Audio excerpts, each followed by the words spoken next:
And you're watching special coverage here on Arise News of Nigeria's 2023 presidential inauguration event. So now it's not so much in the bag, but in the corner pocket, to be more accurate. The new president, Bola Tinubu, has potted the last ball on the table and has won the ultimate Nigerian championship, ending the run of his rivals for now.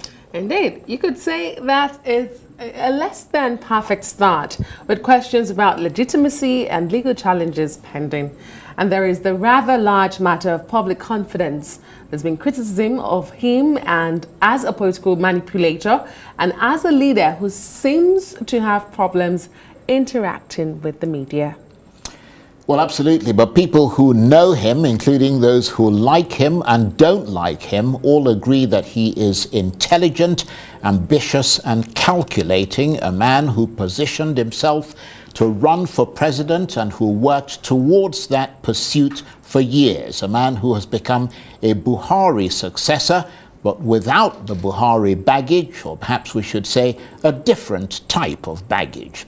Well, for more on this, we're joined now from our studios in Lagos by the political analyst and executive director of Development Specs Academy, Professor Okey Ikechukwu, who is a member of the editorial board of This Day newspaper and is also a professor of strategic management and human capital development. Professor Ikechukwu, thank you very much indeed for joining us. First of all, I'm sure you've been watching today's proceedings. Having seen that seminal speech that's impressed many people, although it takes a lot to impress you, I wonder if you've pivoted, or at least the people you know have pivoted towards Bola Tinubu and an acceptance of his presidency, even though many people still think that more cast votes against him than did for him. Well, my take is, good evening, Charles, and, my take is this. Whether they like it or not, he has been sworn in as president, so even if you have issues with that, he's de facto president by law. So that is not part of the facts on the table. I would like to quickly migrate within 45 seconds to how we got here. If you accept the rules of any game, you must also accept the outcome. For Bola Tinubu to become president, people registered because they wanted to vote. There was an electoral designed to do that. Votes were cast. Now, there's the question of presumptive winner and announced winner. So he is president as announced. He has been sworn in. I believe that the larger concern, while the case is still in court, because those who believe they lost, they have a business to ensure that finally the judiciary makes a pronouncement. But in the interim, Nigeria must exist. He has sworn to defend the Constitution. He has made a fantastic speech by some assessment, and I think it's time to begin to hold him to that. So whether he will be there for 4 years or for 30 minutes, the important fact is that for every moment of our national history, we should gain something. And what needs to be gained here are some of the templates people are putting out on the table for him. But one of the things he also needs to note is that the greatest danger threatening him as I speak is members of his party. It's those who are saying everything is all right. It's those who are papering things over. I hope and believe that he will be more strategic than to go around surrounding himself with those who will be telling him that sort of thing. He has inherited a very terrible template, if you like, and situation. No security. I don't need to enumerate them. We all know the details to the point that it's become boring. So imagine he makes an impact on that in the short term, in the medium term, and in the long term, where Nigerians see him solving the problems that they are worried about. Nobody will think about political party. Nobody will think about tickets, etc. So yeah, he's made a speech. He's talked about fuel subsidy. Of course, we are going to see how he'll weather the fallouts from that. And among other pronouncements, unifying the exchange rate, all of that sounds interesting, actually the right thing to do. Now, the thing is to get the alliance for the political counterforces that will be interested in migrating onto the stage in order to challenge whatever is coming on that stage to remove what they've been enjoying. And I just want to ask you, this transition from from one leader to the other, but on the same platform of the political party APC. Does that make the job any easier or more difficult for President Tinubu? I mean, you've talked about the state of the nation, which we all know, record debt profile, rising inflation, increasing poverty, unemployment rate, and all of that. But he's inheriting this from the same APC party, his predecessor, former President Muhammadu Buhari.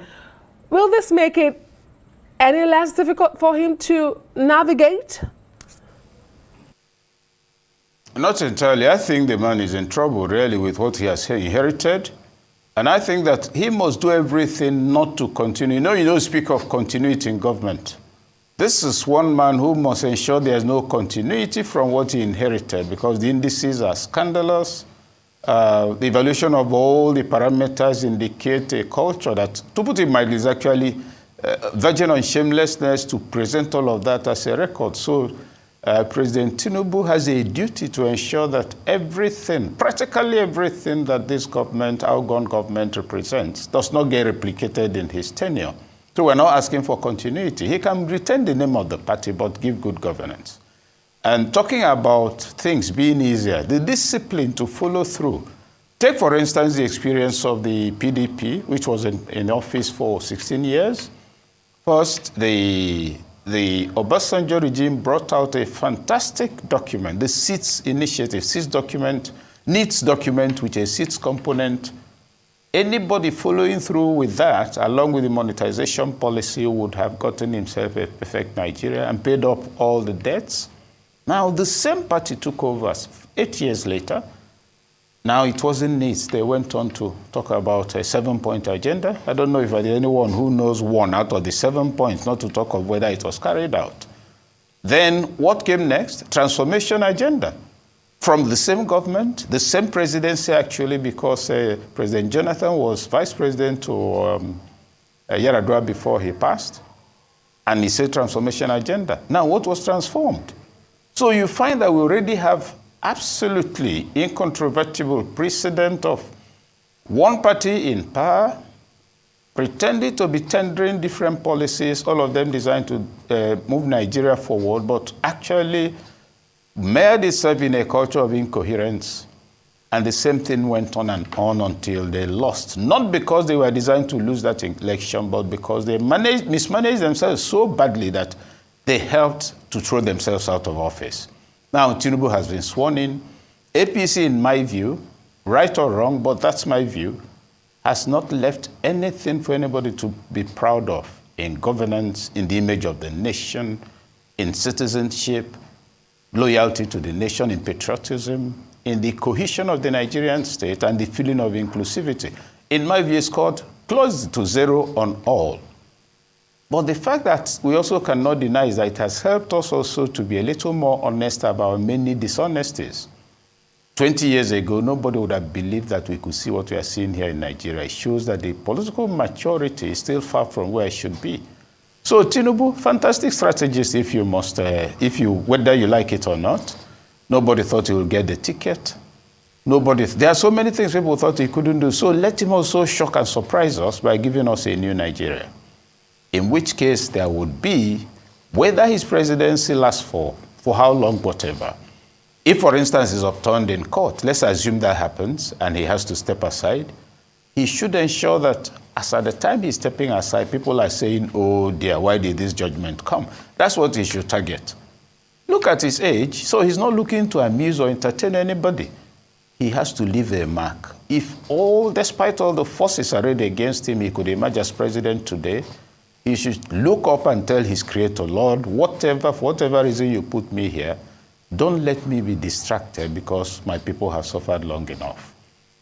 That is the way to go about it. So, as I made the point at the beginning, yes, the process of democracy includes the legal process for final validation. That will be going on, but you can't suspend the presidency and say, oh, let's wait for the case to end. That does not make sense. It's not in our law. But what would be foolish is to assume that, oh, with the inauguration, okay, everything is settled. No, we must have a Nigeria And all of these are part of the processes of national development, if you like, political evolution as well. Because many of the actors are going to find themselves on dry land. Many of them do not know as I speak that their visa has expired. When I say expired, exhaustively, and they will not have no forwarding address, etc. But that's a matter for another day. Yes, and you certainly made some very interesting, very arresting points there. One of the things you said actually corresponds to what Dr. Dakuku Peterside mentioned earlier when he was here, and that is the fact that Mr. Tinubu may well be a completely different person from the person he was when he was governor. Do you find him, Mr. Tinubu, to be charismatic? I mean, can he hold the attention of a crowd in his grip?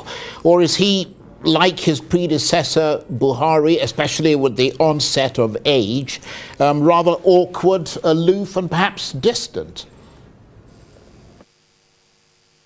Well, on the face of it, he, as governor of Lagos State, actually, if you listen to him at that, he had some charisma. He had coming from the Nadeko thing.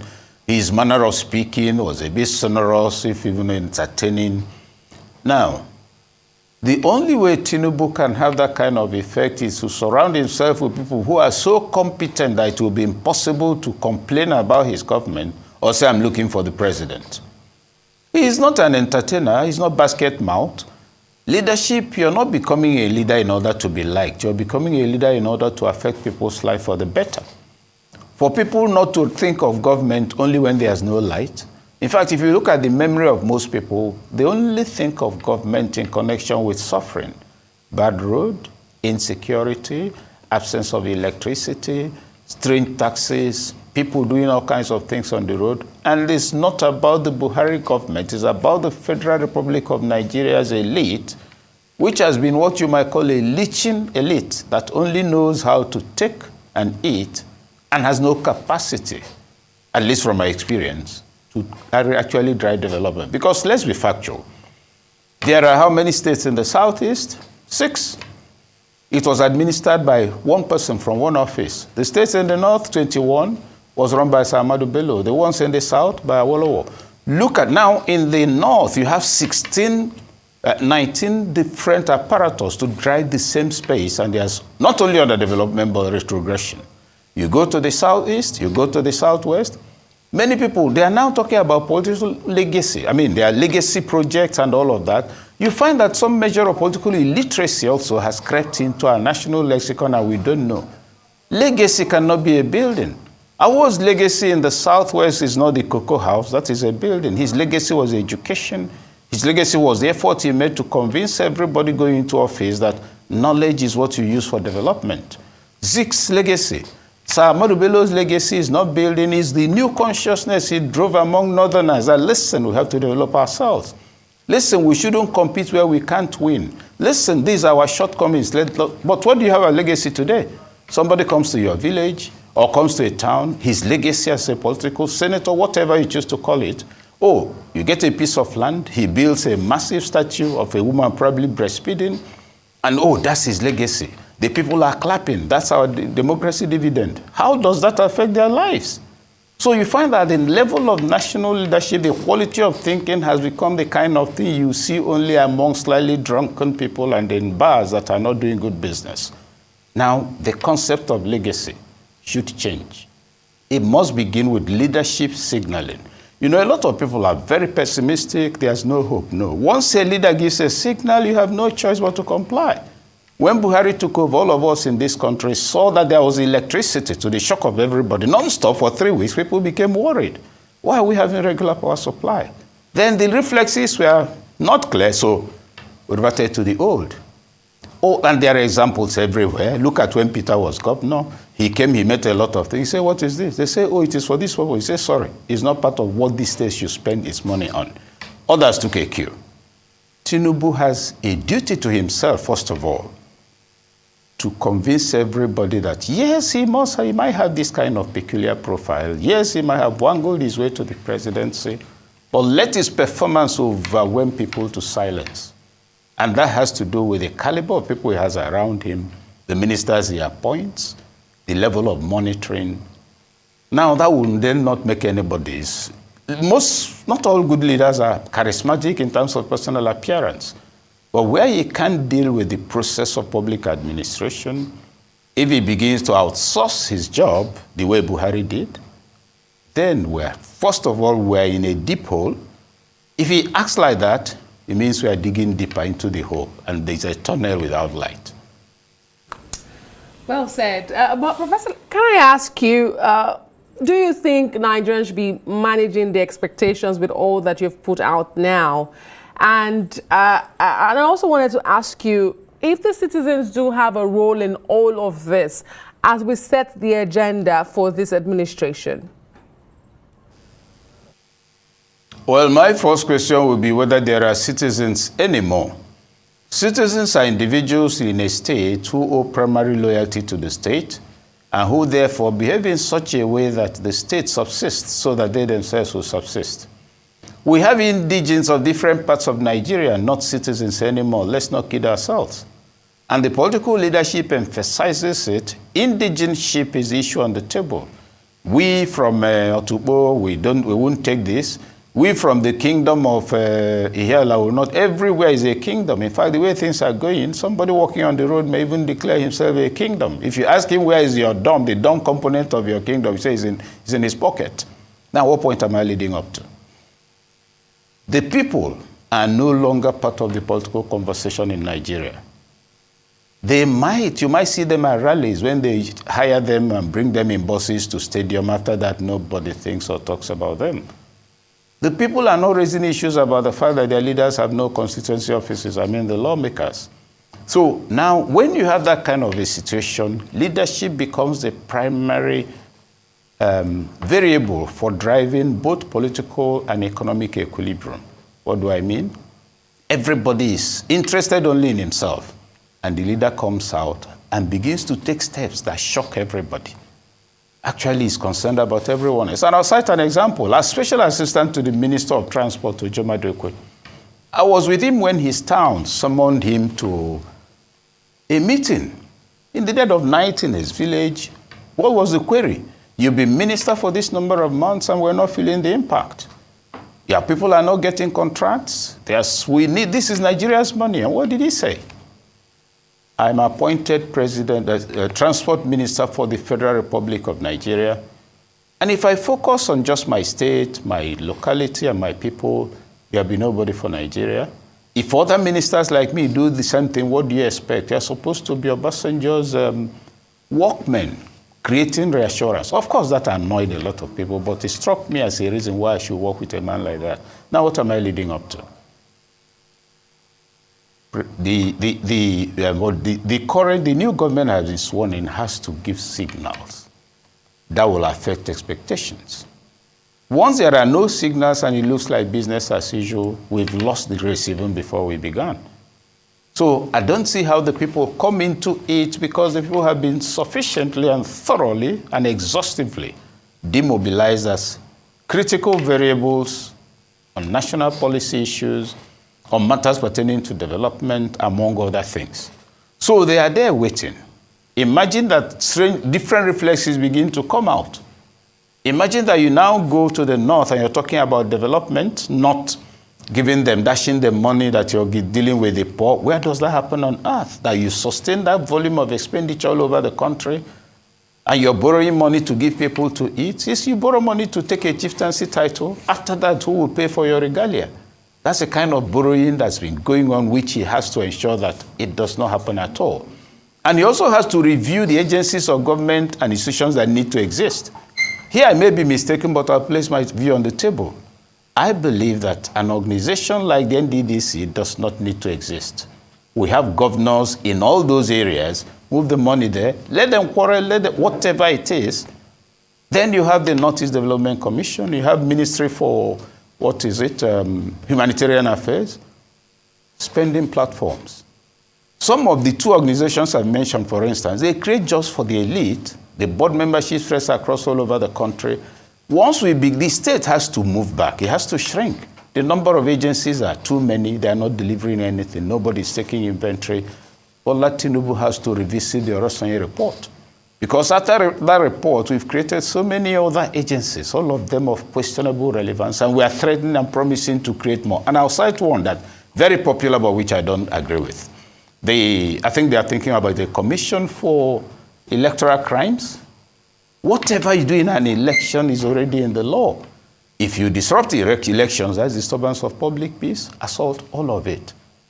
Assign these things to the courts. Let the judiciary grow stronger by retaining its integrity in managing all acts of misconduct that need adjudication. The cannibalization increases costs without delivering any real value. Those are some of the things he must begin to ask himself. If the CID department exists, and there are so many other crime agencies, what are they all doing? He must also ask himself why certain things need to go the way they are going. Look at the number of agencies, look at the number of ministries. So the people are not very strong factors in this conversation, and you can't weed them in by just making an announcement. Many of them don't understand the issues. At this point, leadership is what matters. And when the signals from the leaders are more inclusive, you don't find leaders talking about East, West, North, Middle Belt, and the rest of it, then the people also begin to key in. But for that not to happen, the leaders of these various regions I've mentioned must sense that they belong, that they are recognized, that they are taken seriously, and that they are part of the Nigerian equation. For as long as that doesn't happen, every person you meet will be an indigene of his locality, not a citizen of the Federal Republic of Nigeria. And he will have no loyalty to Nigeria, and he will support, and you're seeing it everywhere. But again, I believe it's a matter for another day. Right. Professor, you've said a lot of things there, and I'm sure a lot of people will connect with quite a few things that you've said. But sort of I suppose everybody is looking for some kind of thing to hold on to. I mean, what are the spaces in your sort of assessment of President Tinubu, I mean, in the past, when he wasn't president, where he seems to have connected with the Nigerian public? What are the examples of where he's, for instance, doubled down and really fought on behalf of the Nigerian people, possibly from a policy standpoint? Well, I'll go back to the Nadeko days. Even though it wasn't policy as substantive intervention for somebody in government, it was an attempt to influence policy in order to support equity, fairness, among other things. He was very active. He could have lost his life at that time. So you can't ignore that that was patriotic, genuinely so. As governor, well, I remember there was a tiff, if you like, when some controversies also arose about him. Then I was chairing the editorial board of Comet, which is now The Nation. I wrote an article, what was it again? A Governor at Work, when they tried to do some PR. It was Dele Alake also. They did some PR for him and all of that. Now, the very next day, somebody came from his office to talk to me. Oh, you know, they are trying to explain themselves. One thing you will give him is his capacity to get into all the nooks and crannies. He must have a very good way of managing his own efficiencies in terms of deployment of people. Now, if you take his tenure in Lagos, you know, and this is not about praise or blame, it's about facts.